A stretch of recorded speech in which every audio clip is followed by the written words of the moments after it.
Bismillahirrahmanirrahim. Alhamdulillah wassalatu wassalamu ala Rasulillah wa ala alihi wa ashabihi wa man sara ala nahjihi wa iktafa atharahu wastanna bi sunnatihi ila yaumiddin. Amma ba'd.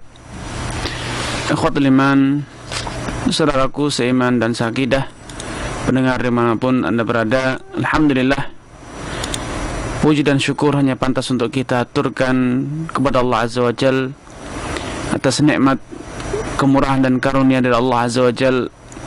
Di sore yang berbahagia ini kita dapat berjumpa, bersua melalui udara untuk bersama-sama tafakuh fiddin, sama-sama merenungi kandungan ayat Allah Subhanahu wa taala dan sabda-sabda Rasulullah sallallahu alaihi wasallam.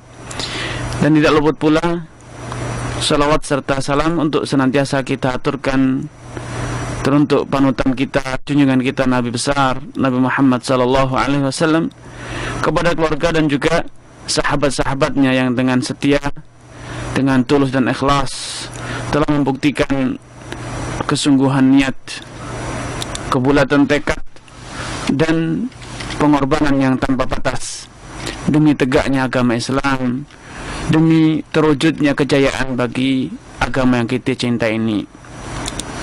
Ikhwatul iman, pendengar Radio Suara Iman dimanapun Anda berada, bahagia atau hidup bahagia adalah impian setiap insan, tanpa terkecuali Anda, saya, dan siapapun yang hidup di dunia ini. Tidak ada orang yang hidup di dunia ini bercita-cita ingin hidup sengsara. Sampai pun orang yang kenyataannya sekarang sedang hidup dalam derita dan nestapa, dia pun bercita-cita ingin bahagia. Bahkan orang yang sudah merasa bahagia pun ingin tetap bahagia dan ingin terus meningkatkan kebahagiaannya. Namun, apakah setiap orang yang bercita-cita ingin hidup bahagia berhasil mewujudkannya? Tentu tidak. Kebahagiaan tidak akan terwujud hanya dengan cita-cita, hanya dengan impian, harapan. Namun kebahagiaan itu butuhlah pengorbanan. Kebahagiaan haruslah diperjuangkan dan diupayakan. Ada orang yang mengira bahwa kebahagiaan itu terletak pada harta benda, kekayaan finansial, fasilitas, pelayanan yang lainnya. Maka karena dia meyakini hal itu, dia berusaha berjuang mencari fasilitas, mencari layanan, mencari pelayanan, mencari kekayaan, harta benda menumpuk dan ia tumpuk. Namun kenyataannya, apa yang dia bayangkan, apa yang dia upayakan, justru sebaliknya. Apa yang dia peroleh malah kebalikan dari apa yang dia impikan. Ia mengira bahwa dengan dia bekerja, dengan dia mencari penghasilan besar, kalau dia mendapatkan kekayaan yang besar, dia akan bahagia. Ternyata kenyataannya derita bertambah derita, bukannya berbalik menjadi kebahagiaan. Sebelum dia mendapatkan harta kekayaan, ia menderita. Dan di saat dalam perjalanan mencari harta kekayaan, dia pun menderita, merasakan pahit, pedas, panasnya bekerja, berjuang, banting tulang, peras keringat. Ketika mencarinya, dia menderita, susah, penuh dengan pengorbanan. Dan ternyata setelah mendapatkannya pun hatinya tidak kunjung bahagia, bertambah derita. Kenapa? Dia semakin khawatir kalau hartanya dirampok orang. Setelah memiliki harta kekayaan, ia bergelut kembali dengan penderitaan karena ia takut kalau hartanya berkurang. Ia semakin gentar bila harta kekayaannya nanti susut, atau pekerjaannya direbut orang, atau hartanya hilang, habis, kebakaran atau yang lainnya. Menderita tidak pernah ada ujungnya. Subhanallah.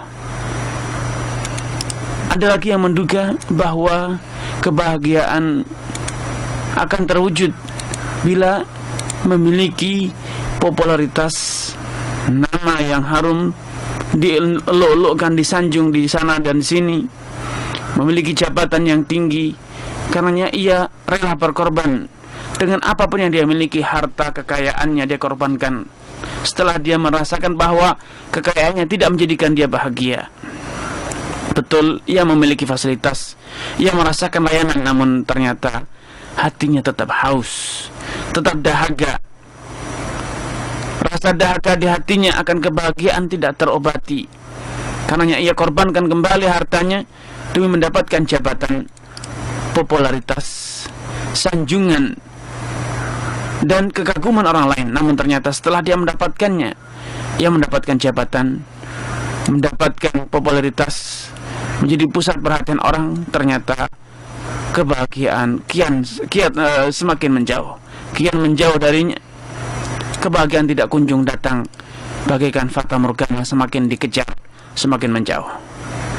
Bagaikan air lautan, semakin diminum semakin merasakan kehausan. Ada yang mengira bahwa kebahagiaan itu akan didapat bila mendapatkan pasangan hidup yang cantik rupawan, tampan, gagah, dan lain sebagainya. Namun kenyataannya, setelah itu didapatkan, derita juga tidak ada ujungnya. Bahkan diakui atau tidak, disadar atau tidak, ternyata pasangan hidup yang dia duga akan mendatangkan kebahagiaan malah menambah derita baginya. Kenapa? Karena ternyata pasangan hidup yang dia impikan kembali menuntut pengorbanan, sehingga pengorbanan dari satu pengorbanan ke pengorbanan yang lain. Namun ternyata semakin banyak pengorbanan yang dia berikan, kebahagiaan juga tidak kunjung datang. Subhanallah. Aneh memang, mengherankan memang betul. Kenapa? Karena kebanyakan orang mengejar kebahagiaan tidak pada tempatnya, mencari kebahagiaan tidak pada tempatnya, sehingga tidak terwujud. Kebahagiaan yang sejati, yang sebenarnya adalah ketika kita ridha, ketika kita puas dengan takdir Allah Subhanahu wa ta'ala, ketika kita dapat menjadikan hati kita lapang, dada kita menjadi lapang dengan segala takdir Allah Subhanahu wa ta'ala, maka itulah yang artinya kebahagiaan sejati. Itulah arti dari kebahagiaan sejati. Anda tidak mengejar dunia karena Anda meyakini dengan dunia Anda bahagia, bukan. Namun Anda mengejar dunia karena ingin menjalankan kewajiban sebagai suami, menafkahi anak istri. Anda menjalankan jabatan, memangku jabatan, bukan karena mengira dengan jabatan Anda akan bahagia, namun itu adalah amanah yang harus Anda tunaikan. Bukan karena Anda ambisi mendapat harta, kekayaan, atau jabatan, namun karena tanggung jawab yang harus Anda tunaikan. Sehingga semuanya tidak menjadikan Anda terbelenggu dengan rasa kekhawatiran, rasa takut, panik. Tidak. Semuanya Anda serahkan kepada Allah Subhanahu wa ta'ala. Karena itulah Rasulullah SAW bersabda, "Dzaqa ta'mal iman." Dzaqa ta'mal iman, akan merasakan betapa manisnya, betapa bahagianya orang yang beriman. Kapan? Man radhiya billahi rabba. Orang yang telah mengikrarkan, bukan hanya ikrar, betul-betul merasuk ke dalam jiwanya, ke dalam dadanya, bahwa dia benar-benar beriman, benar-benar percaya, bukan hanya berretorika atau berbicara, berucap saja manis di bibir namun pahit di hati, bukan. Betul-betul ikrar itu muncul dari lisannya yang paling dari hatinya yang paling dalam. Dia mengikrarkan dalam hatinya, radhiya billahi rabba, ia ridha, betul-betul hatinya telah berserah diri bahwa dunia beserta isinya adalah ciptaan Allah Subhanahu wa ta'ala. Dialah yang menciptakan, dialah yang mengatur, dialah yang memberi, dan dialah yang mencabut. Semuanya dia percaya, semua dia yakini bahwasanya datangnya dari Allah Subhanahu wa ta'ala. Satu ikrar yang akan senantiasa menghiasi hidupnya. Dia mengatakan, Masya Allah, karena wa ma lam yasha lam yakun. Satu keyakinan yang akan menjadi kunci kebahagiaan hidupnya adalah dia telah berikrar dalam hatinya, Masya Allah, apapun yang Allah kehendaki pastilah terwujud, pastilah terlaksana. Wa ma lam yasha' lam yakun, dan apapun yang tidak Allah kehendaki tidak akan pernah terwujud. Karena orang yang telah ridha, hatinya telah mapan beriman bahwasanya Allah adalah Rabbnya yang telah menciptakan, yang mengatur, yang memberi, yang melapangkan, yang menghimpitkan, yang menghidupkan dan mematikan, ia benar-benar akan ridha dengan segala apa yang terjadi pada dirinya. Itulah yang tergambar dalam kehidupan Rasulullah sallallahu alaihi wasallam, sebagaimana yang dikisahkan oleh Aisyah radhiyallahu taala anha, bahwasanya Rasulullah sallallahu alaihi wasallam bila mendapatkan kenikmatan, beliau mengucapkan alhamdulillah alladzi bi ni'matihi tatimmus shalihat. Segala puji bagi Allah yang berkat karunia dan kemurahannya segala bentuk kenikmatan, segala bentuk kebaikan dapat terwujud. Jadi kenikmatan, kebahagiaan, kesuksesan itu terjadi karena Allah menghendakinya, dan itu semuanya adalah karunia dan kemurahan dari Allah, bukan karena kehebatan kita, bukan karena kekuatan kita, kecerdasan kita, bukan. Namun itu nikmat dari Allah. Karenanya kita syukuri, kita ikrarkan dengan lisan, alhamdulillah alladzi bi ni'matihi tatimmus shalihat.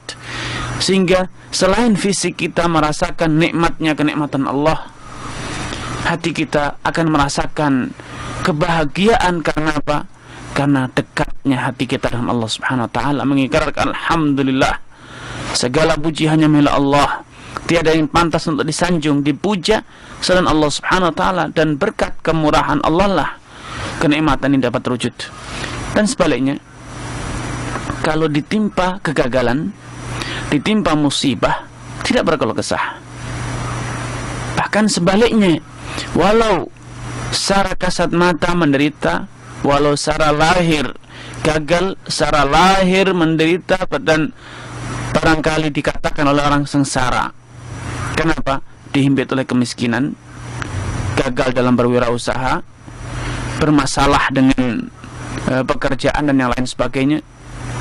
Hidupnya sederhana, pas-pasan, namun ternyata hatinya bahagia luar biasa. Kenapa demikian?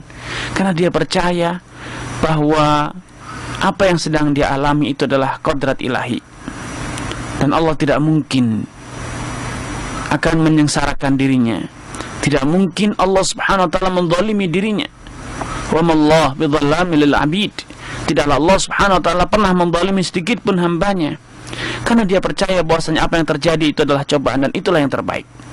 Bukan hanya sekedar meyakini itu cobaan, bahkan dia meyakini itulah yang terbaik. Kegagalan itu baik bagi dirinya. Maka bukan hanya merasa baik, dia bersyukur dengan kegagalan itu. Alhamdulillah ala kulli hal, walaupun saya gagal, saya bersyukur karena dia yakin, husnudzon, bahwa kegagalanlah yang baik bagi dirinya. Setelah dia berusaha, setelah dia berencana, memiliki tekad, memiliki usaha yang maksimal, namun ternyata gagal, ia husnudzon kepada Allah. Ia berbaik sangka bahwa yang terbaik bagi dirinya adalah kegagalan ini. Andai dia berhasil, barangkali keberhasilan itu akan menjadikan dia sengsara. Andai dia berhasil mewujudkan harapan dan impiannya, bisa jadi apa yang dia impikan tersebut akan mendatangkan kesengsaraan bagi dirinya. Karena dia husnudzon, dia bahagia walau gagal, sehingga dia mengatakan lisannya, hatinya, semuanya berikrar alhamdulillah ala kulli hal, tetap memuji Allah Subhanahu wa taala. Kenapa? Walaupun gagal, betul memuji Allah, karena saya yakin kegagalan yang terbaik baginya. Karena Rasulullah SAW dalam satu hadis yang menyatakan, ajaban li amrul mu'min, urusan orang yang beriman, betul-betul beriman, imannya itu iman yang tegak, bukan sekedar manis di bibir, pahit di hati, bukan, betul-betul iman yang keluar dari hati yang paling dalam. Ajaban li amril mu'min, urusan orang yang beriman itu betul-betul menakjubkan. Kenapa demikian? Kenapa menakjubkan? Kalau dia mendapatkan sarra syakar, ia mendapatkan keberhasilan, kesenangan, ia tidak lupa daratan, ia tidak congkak dan mengatakan, siapa dulu, kan saya, inilah saya, membusungkan dada, bukan. Dia tetap tawadhu dan mengatakan, hadza min fadli rabbi, ini adalah kemurahan Allah Subhanahu wa taala. Alhamdulilladzi bi ni'matihi tatimmus shalihat. Dia tetap tawadhu, rendah diri, menyadari kenikmatan, keberhasilan terdatang dari Allah Subhanahu wa taala, sehingga apa yang dilakukan? Syakar. Ia bersyukur. Sehingga dengan syukur itu keberhasilan demi keberhasilan terus bertambah. Keberhasilan demi keberhasilan terus dia peroleh. Kebahagiaan demi kebahagiaan terus terwujud. Hatinya semakin bahagia tatkala hartanya bertambah. Bukan semakin sengsara, semakin khawatir, semakin gundah karena takut memikirkan hartanya. Syakar fakana khairan lah, sehingga apapun yang dia dapat, kenikmatan yang dia dapat, seberapapun yang dia dapat, semakin melipat gandakan kebahagiaannya. Fakana khairan lah, sehingga kenikmatan itu banyak atau sedikit, semakin melipat gandakan kebaikan untuknya, kebahagiaan untuk dirinya. Namun sebaliknya, wa in asabatu dharra, di saat dia ditimpa kesusahan, ditimpa kegagalan, ditimpa kemiskinan, sakit, penderitaan atau lainnya, apa yang dia lakukan? Sabar. Dia sabar. Bahkan bukan hanya sabar, dia bahkan ridha dengan apa yang terjadi. Dia husnudzan. Dia percaya bahwa apa yang menimpa dirinya ini adalah baik. Apa yang menimpa dirinya itu adalah baik. Tidak patut disesali, apalagi dimaki. Tidak pantas untuk disesali, apalagi diumpat. Iya, lisan dia tetap bersyukur. Alhamdulillah ala kulli hal.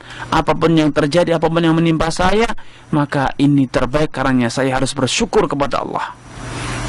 Andai sekarang sedang sakit, alhamdulillah hanya sakit belum mati. Alhamdulillah masih hidup, walau gagal, walau jualannya tidak laku. Alhamdulillah tidak laku, bisa dimakan sendiri. Alhamdulillah gagal, sehingga tidak memiliki tanggung jawab, bebas.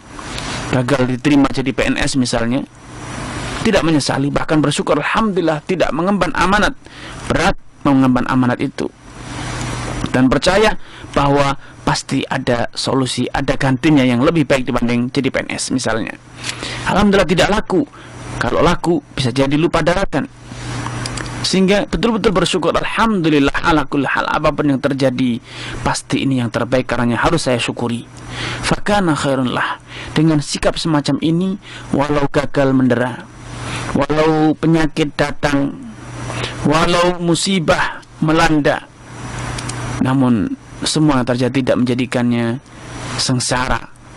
Semua yang terjadi tetap saja mewujudkan kebahagiaan, mendatangkan kebahagiaan baginya. Ia bahagia, tidak terkurang sedikit pun rasa kebahagiaan dia, hanya karena kegagalan yang melanda, hanya karena kenikmatan yang tertunda atau lainnya. Fakana khairun lah, maka semuanya itu baik, baik baginya. Ia syukuri, beriman kepada takdir. Semacam inilah yang menjadikan dahulu para sahabat bisa hidup bahagia. Bukan hanya nerima ing pandem, kata orang Jawa, hanya menerima, namun bahkan ridho, bahkan puas dengan apa yang Allah berikan. Senantiasa ridho dengan apa yang Allah berikan, itulah kunci kebahagiaan. Dan percaya husnudzan kepada Allah, apapun yang Allah takdirkan itu pasti mendatangkan hikmah, mendatangkan kebaikan, mendatangkan manfaat yang besar. Walaupun saat ini, walaupun saat menderita, saat ditimpa musibah, kita, nalar kita, pemikiran kita belum mampu mencerna apa hikmah dan manfaatnya. Betapa banyak Anda menyadari dan merasakan hal ini ketika misalnya Anda gagal pergi karena hujan, gagal pergi karena turun hujan yang lebat. Mungkin Anda akan menyalahkan, gara-gara hujan tidak jadi pergi, klien saya akhirnya pergi, kehilangan klien dan yang lain sebagainya, tidak jadi dapat ini, tidak bisa pergi sana dan kemari. Subhanallah, syukurilah, karena turunnya hujan itu pasti membawa rahmat, dan gagalnya Anda pergi itu pasti mendatangkan hikmah yang Anda tahu. Anda tahu, Anda akan sujud syukur karenanya. Ketika Anda gagal pergi, berarti Anda berada di dalam rumah, berteduh bersama keluarga, bercengkerama bersama keluarga. Itu adalah satu kenikmatan yang seringkali diabaikan. Ikhwatul iman, kalau Anda mengira bahwa kebahagiaan itu terletak pada gemerlapannya dunia ini, baik itu harta kekayaan, penampilan, pakaian, sandang, pangan, papan, kendaraan, atau yang lainnya, maka ketahuilah, semakin Anda mengejar semuanya itu, maka derita dan sengsara, nestapa yang akan Anda rasakan. Simaklah sabda Rasulullah SAW, ta'isa abdud dinar. Orang yang mengira bahwa kebahagiaan itu terletak pada dinar, kepengan emas, maka dia ta'isa, ia sengsara. Ta'isa wan takash, kata Rasulullah, ia sengsara dan masih tersungkur lagi. Celaka 20 kali. Kata orang celaka sudah jatuh tertimbun tangga, celaka 50 kali. Tahu berapa kali? Yang penting derita bertambah derita. Kenapa? Karena ternyata sebagaimana dijelaskan oleh Syekhul Islam Ibnu Taimiyah, harta kekayaan dunia beserta isinya ini terus dipenuhi dengan derita. Sebelum mendapatkannya Anda menderita banting tulang, setelah memiliki Anda juga banting tulang untuk menjaganya. Belum lagi Anda terus dirundung oleh kekhawatiran, jangan-jangan hilang, jangan-jangan kalau habis, kalau uangnya habis, Anda akan kemana lagi, Anda akan makan apa lagi. Subhanallah, Anda punya pun Anda masih sudah dirundung ketakutan kalau habis. Bagaimana kalau benar-benar habis? Namun kalau Anda percaya bahwasanya selama hayat masih dikandung badan, urusan dunia tidak akan luput, rezeki tidak akan pernah hilang. Apapun yang telah Allah tuliskan untuk Anda, tidak akan ada yang kuasa merenggutnya. Karena dahulu Rasulullah SAW berpesan kepada saudara sepupunya Abdullah bin Abbas, mengajarkan kunci kebahagiaan ini melalui sabdanya, i'lam, ketahuilah, annama asabaka lam yakun liyukhti'ak wa ma akhta'aka lam yakun liyusibak. Percayalah, yakinilah bahwa apapun yang menimpamu maka tidak akan bisa engkau hindarkan, tidak akan mungkin bisa engkau hindari. Dan sebaliknya, apapun yang luput darimu maka percayalah tidak akan mungkin bisa menimpamu. Kemudian Rasulullah SAW lebih jauh, lebih konkret memberikan penjelasan tentang aplikasi iman kepada takdir ini dengan mengatakan, i'lam annal ummata law ijtama'u, ketahuilah, percayalah, andai seluruh manusia bersatu padu ala an yanfa'uk, untuk memberikan, mendatangkan keuntungan bagimu, kemanfaatan, kebahagiaan untukmu, menolongmu, percayalah mereka lam yanfa'uk, mereka tidak akan bisa memberikan, tidak akan bisa merealisasikan keinginan mereka kecuali memang itu telah menjadi suratan takdir Allah Subhanahu wa ta'ala.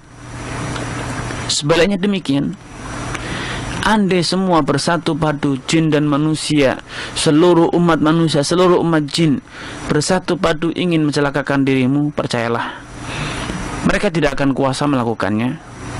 Jangan khawatir, jangan gentar, walau diintimidasi oleh manusia sedunia, jangan khawatir, percayalah tidak ada yang bisa mereka lakukan kecuali memang telah menjadi suratan takdir. Bahkan Allah Subhanahu wa ta'ala dalam Al-Quran Karim telah menggambarkan bagaimana aplikasi dari iman kepada takdir ini. Padahal banyak misalnya sekarang orang yang takut gentar dengan kematian. Namun Allah ingatkan, takut akan mati itulah yang menjadikan kita sengsara hidup. Kenapa? Karena mati itu adalah suratan takdir, tidak bisa diajukan, tidak bisa diundurkan, tidak bisa disegerakan dan juga tidak bisa ditunda. Karena Allah menyatakan dalam Al-Quran, la barazal ladina kutiba alaihimul qatlu ila madaji'ihim, andai ketakutan dari kematian itu dapat menyelamatkan Anda dari kematian, niscaya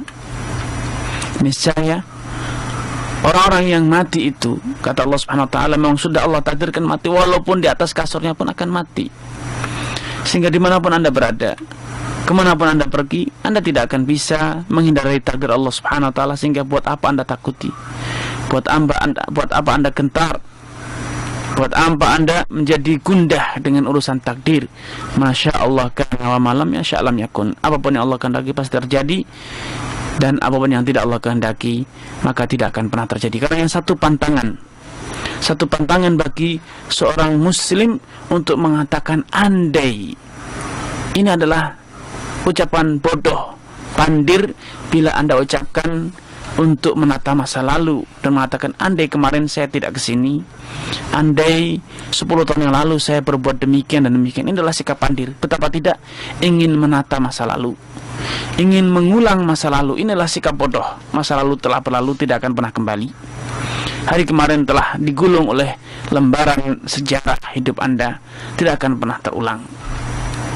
Kata andai itu menjadi satu sikap positif dan cerdas bila Anda ucapkan untuk menata masa depan. Andai saya masih hidup besok, maka saya akan bersedekah, saya akan berangkat haji, saya akan membangun masjid, saya akan bekerja, saya akan membaca Al-Quran, saya akan demikian dan demikian. Andai saya mendapatkan majelis zikir, pengajian-pengajian, saya akan mendengarkannya, saya akan hadir duduk. Andai saya bisa besok punya uang, saya akan demikian demikian. Andai jualan saya laku, maka saya akan bersedekah sekian dan sekian. Ini adalah sikap cerdas, yaitu merencanakan masa depan, bukan membiarkan masa depan berlalu datang begitu saja, namun penuh dengan obsesi, penuh dengan rencana. Dia menata masa depan. Inilah sikap cerdas. Adapun keinginan untuk menata masa lalu, ini adalah sikap pandir. Hari ini merencanakan untuk hari yang kemarin. Inilah bodoh. Orang yang cerdas adalah orang yang ingin menata masa depan dan bukan ingin menata masa lalu. Karena dalam Islam kata-kata lau, andai, ini terlarang. Kenapa?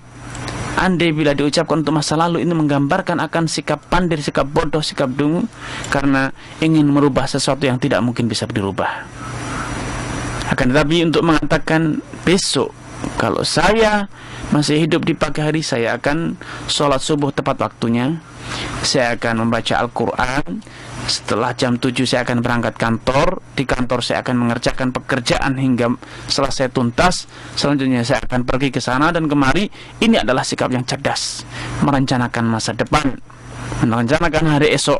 Akan tapi sangat disayangkan, betapa banyak dari kita yang hidup berjalan begitu saja tanpa rencana. Hari esoknya datang tanpa dia rencanakan, hari esoknya datang tanpa dia pikirkan. Waktunya, potensinya, tenaganya, pikirannya dihabiskan untuk memikirkan masa lalu, ingin menata masa lalu, ingin merubah masa lalu, dan bahkan sibuk dengan mencari kambing hitam. Kalau fulan tidak berbuat demikian, andai fulan tidak melakukan ini dan itu, niscaya saya telah demikian dan demikian. Subhanallah. Tidak percaya bahwasanya fulan itu hanya sekedar sarana. Adapun yang merencanakan, adapun yang menentukan semuanya adalah Allah Subhanahu wa Ta'ala. Fulan hanyalah sekedar sarana Allah Subhanahu wa Ta'ala menjalankan takdirnya. Sehingga kenapa kita sepenuhnya menumpukan kesalahan itu pada fulan? Kenapa tidak kita kembalikan kepada Allah? Subhanallah, mengapa musibah ini terjadi? Oh, ternyata saya yang berbuat dosa, Allah hukumi. Kenapa hal ini bisa terjadi? Oh, karena saya yang tidak cerdas, saya yang tidak hati-hati, tidak waspada. Inilah namanya mengambil pelajaran dari masa lalu, bukan mengatakan kalau dan kalau. Mencari pelajaran dari masa lalu, itulah sikap bijak. Namun keinginan untuk menata masa lalu dengan mengatakan andai kemarin tidak demikian, saya tidak akan di sini dan seterusnya, inilah sikap bodoh. Karena Rasulullah SAW menyatakan la yuldahul muslimu min juhratin marratain. Sikap bijak itu adalah orang yang berbekal dengan hari kemarin untuk menghadapi hari yang akan datang. Ia mengambil bekal dari hari yang telah lalu dengan mengatakan mengambil pelajaran dari masa lalu untuk menghadapi hari yang akan datang. Inilah orang yang cerdas, sehingga dia tidak mengulangi kesalahan untuk 2 kali, namun dia pandai mengulang kebaikan, pandai mengulang keberhasilan, bukan hanya 2 kali dan seterusnya. Karena al-mudawamah, continue, istiqamah dalam amal kebajikan, itu adalah sebuah sikap yang patut diacungi jempol. Itu adalah sikap bijak ketika Anda istiqamah dalam kebaikan. Namun kalau Anda istiqamah dalam kebodohan, istiqamah dalam kemaksiatan, istiqamah dalam kesalahan, ini adalah sikap pandir. Itu bukan istiqamah yang terpuji. Itu adalah mu'anadah. Itu adalah sikap membangkang. Itu adalah sikap yang mencerminkan telah matinya hati Anda, na'udzubillah. Karenanya Rasulullah SAW mengatakan, kullu bani Adam khata, setiap anak manusia itu pasti pernah berbuat kesalahan. Namun bukan kesalahan yang menjadi permasalahan kita. Yang menjadi permasalahan adalah apa yang Anda lakukan setelah berbuat kesalahan. Yang membedakan adalah apa yang harus Anda lakukan dan yang akan Anda lakukan setelah menyadari Anda berbuat salah. Orang yang menyadari berbuat salah kemudian mengulang lagi kesalahan dan mengulang lagi kesalahan, itu adalah orang bodoh. Itu adalah orang yang bodoh. Namun orang yang menjadi kesalahan dan mengatakan astaghfirullah, beristighfar kepada Allah, bertekad untuk tidak mengulangi, itulah orang yang cerdas. Karena Rasulullah mengatakan wa khairul khata'in at-tawwabun, sebaik-baik orang yang berbuat dosa adalah orang yang segera bertobat, berbenah diri, kembali ke jalan Allah Subhanahu wa taala. Karena ikhwatul iman, percayalah bahwa kebahagiaan hidup itu hanya terletak pada iman Anda kepada takdir. Kembalikanlah semua urusan Anda kepada Allah Subhanahu wa ta'ala. Bukan hanya percaya bahwa urusan itu Allah yang menentukan, Allah yang mengatur, Allah yang memberi, Allah yang menentukan. Bukan sekedar itu saja. Namun Anda juga benar-benar berserah diri, tawakal kepada Allah Subhanahu wa ta'ala. Kemudian dilanjutkan dengan doa isti'anah, memohon pertolongan kepada Allah dengan mengingatkan la haula wala quwata illa billah. Tiada daya, tiada upaya, tiada kekuatan kecuali daya dan kekuatan yang bersumberkan dari Allah Subhanahu wa taala. Karena salah satu hikmah yang dapat kita petik dari diwajibkannya membaca Al-Fatihah dalam setiap rakaat salat kita, ialah karena di dalam Fatihah terdapat satu ayat yang sangat indah. Iyyaka na'budu wa iyyaka nasta'in. Ya Allah, hanya kepadamulah kami beribadah dan hanya kepadamulah kami memohon isti'anah, pertolongan. Sebagai bagian dari iman kita kepada takdir adalah dengan cara kita isti'anah, memohon pertolongan kepada Allah Subhanahu wa ta'ala. Dan di antara aplikasi dari keimanan kita kepada takdir adalah kita senantiasa husnudzon dengan segala apa yang terjadi. Semua yang terjadi itu pasti baik, pasti mendatangkan kebaikan kepada kita. Tidak ada yang buruk. Buruk itu karena kita salah persepsi, karena kita salah memandang. Namun sejatinya apapun yang terjadi itu adalah baik bagi Allah Subhanahu wa ta'ala dan baik bagi kita kalau kita memahaminya. Kemudian di antara aplikasi keimanan kita kepada takdir adalah dengan kita mengakui, menyadari bahwa tiada daya, tiada upaya yang kita miliki, demikian pula tiada daya dan upaya yang dimiliki oleh orang lain. Semua yang terjadi itu adalah karena Allah Subhanahu wa ta'ala.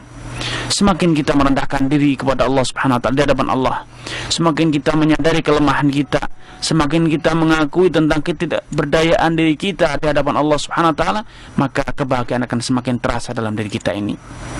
Semakin kita merasa congkak, semakin kita merasa memiliki kekuasaan, kemampuan, niscaya sengsara demi sengsara akan terus datang dan melanda kita.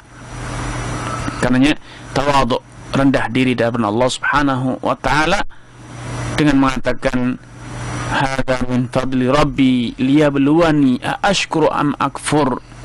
Ketika Nabi Yusuf alaihissalam telah berhasil, atau ketika Nabi Sulaiman telah berhasil memindahkan kursinya Balqis melalui perantara salah satu pasukannya, yaitu jin Ifrit, berhasil memindahkan kursi Balqis dalam sekejap dari negeri Yaman dipindahkan Baitul Maqdis, suatu kejadian yang tidak pernah terjadi setelahnya.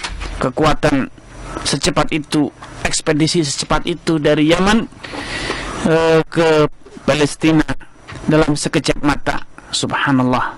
Adakah teknologi sekarang, ekspedisi sekarang yang mampu memindahkan kursi dari Yaman ke Baitul Maqdis ke Palestina hanya dengan sekerdipan mata. Tidak ada.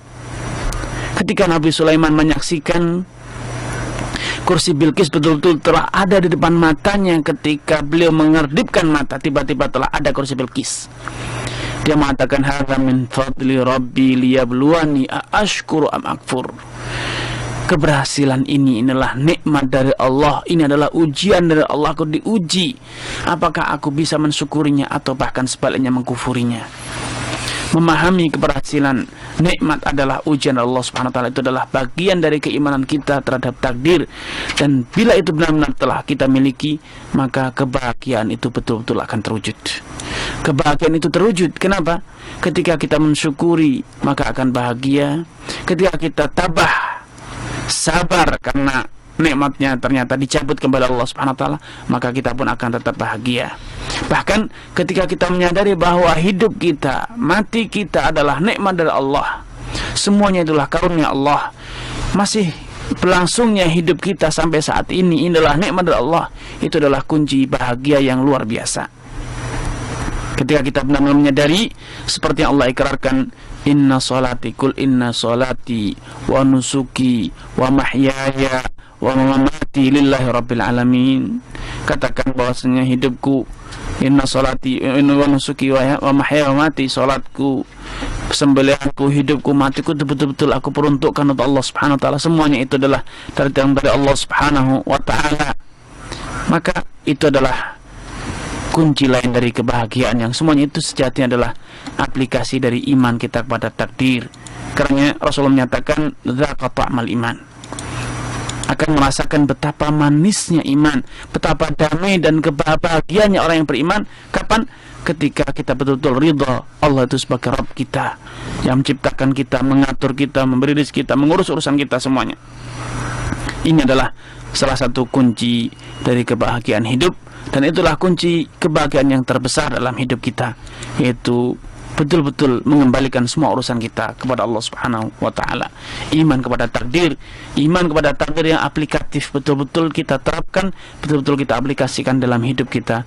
Pasti bukan sekedar harapan, betul-betul pasti kalau kita betul-betul beriman dan mengaplikasikan iman kita kepada takdir, kepada Allah Subhanahu wa taala dalam alam nyata, pasti kita akan bahagia. Wallahu taala a'lam.